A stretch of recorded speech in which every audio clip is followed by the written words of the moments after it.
Mothers in prison. And I studied the incarceration of women with children. My topic is about the hardship incarcerated mothers and their children face. This is so important because so many mothers and their children go through this, so we just want to be aware that it's happening. I chose this topic because I didn't know anything about it, and I thought it was a pretty overlooked topic.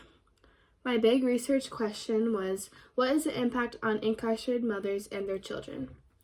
This is relevant to my audience because kids with mothers in prison is a very common occurrence. So we just want to be aware that it could be happening around you or even kids at our schools. So we want to be very sensitive to the topic and have mercy. Relevant to society, it's happening right now in our time era.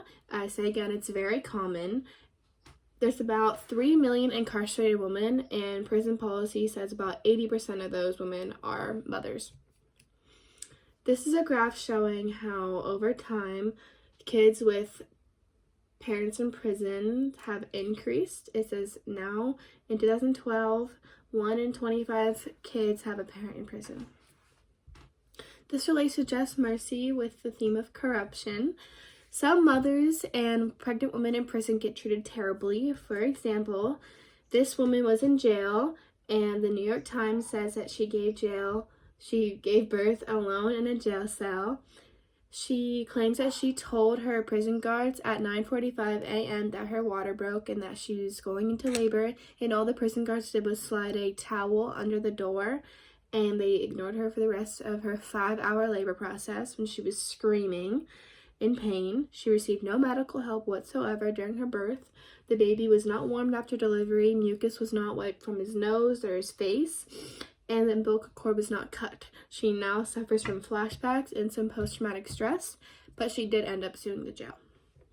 It just shows how corrupt prisons and jails can be.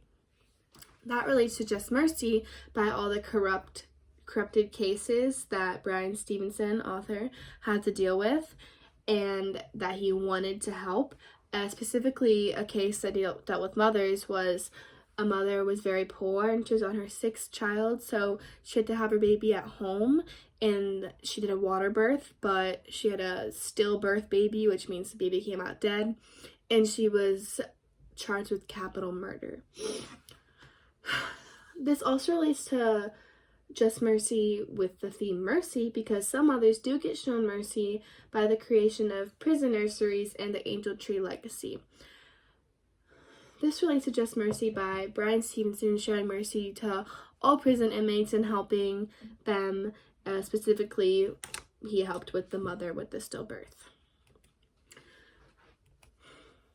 So this has detrimental effects on kids, short-term and long-term. Here's a video.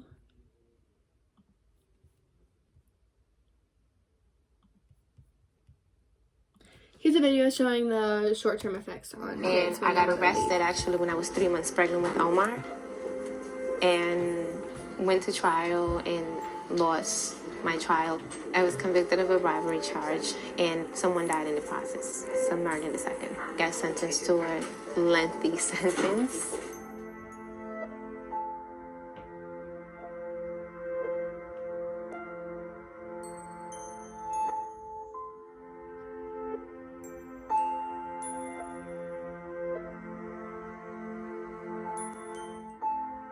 When I got separated from her, it affected me how she lost weight, she wouldn't eat, she'd sleep for like 10 minutes and wake up looking for me because we were so close to each other. So it was very tough on her. When I was pregnant, I applied to the nursery and I was denied the nursery because of my crime. So I had to send Omar home when he was 2 days old. That was difficult, but I knew the sentence, what I was looking at, so it was probably the best thing to do to send him home. So she talked about how the short-term effects on her baby were weight loss and waking up and having a lot of anxiety. And what has been said about this is in 2001, the U.S. Department of Health and Human Services said that the main short-term effect is anxiety because of the unknown that the kids have to face, because most of the time the other parent doesn't tell why the mother goes to jail, just to make sure that they don't think that their mother is bad. Long-term effects: if the mother leaves during the infant stage, there's no attachment, so it leads to behavior problems. If the mother leaves when the child is like a young, like 5, children exhibit externalizing problems such as anxiety, withdrawal, depression, shame, and guilt. If a mother leaves during age 6 to 8, the school age, there's a lot of school-related problems like poor academics and poor peer relationships because the mother isn't there helping them. What has been said, the Center for Gender and Justice Separating a Mother... The Center for Gender and Justice says separating a mother from her and her child at birth is a traumatic experience for both the child and the mother. This is the picture. It says 2.7 million children in the U.S. have one parent in prison. So this also affects the mothers because when a mother has a baby, it gets very attached to it. So when the baby's taken away from her after 2 days in prison, she has extreme withdrawal and is very detrimental on her mental health. Also, this affects the mothers in a positive way when the baby is with the mother. It helps lower their revictimism rate, and NBC News actually says, something advocates say is best for babies and lowers the mother's revictimism rate. This just says, I haven't seen my mom in 2 years. This is another picture. It says about 1 in 28 children have a parent in prison. So there are some solutions to this, like prison nursery. Those allow women whose sentences started when they were pregnant to bond with their babies while behind bars. This is still very much like prison, but there's an extra crib for the baby in the room. Many say this is the best option for babies and their relationships with their mothers. It lowers the mother's revictimism rate, which is basically when after a mother gets out of jail or prison, if the likely that she'll commit another crime.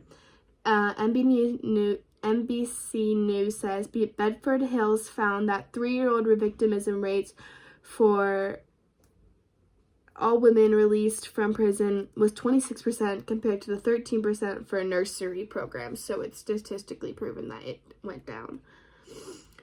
Another solution was the Angel Tree Legacy. PrisonFellowship.org hosts this Angel Tree Legacy. Kids from all over come and visit their mothers in prison. They do crafts, games, talk, eat food, go outside. This helps create bonds and memories and helps the mothers and children's relationship immensely. And it gives the mothers hope and happiness to see their kids. And it also lets the kids know that they're not alone in having a parent in prison. What I learned that mothers in prison is a very common occurrence. Some incarcerated mothers and pregnant women do not get treated right. Having a mother in prison is hard on children of all ages, and having a child whilst in prison is very hard on the mother. And it's a semi-overlooked topic, but people are doing their part to help the mothers and children. So my solutions, I think that they should continue along with the prison nurseries and allow mothers to consistently be with child for the first 2 years of its life so they can get the attachment and bond that they need. And prison should allow more frequent visits, about once a week. And I think they should keep pregnant women very nourished throughout their whole pregnancy, and especially when they're about to give birth. We were excited.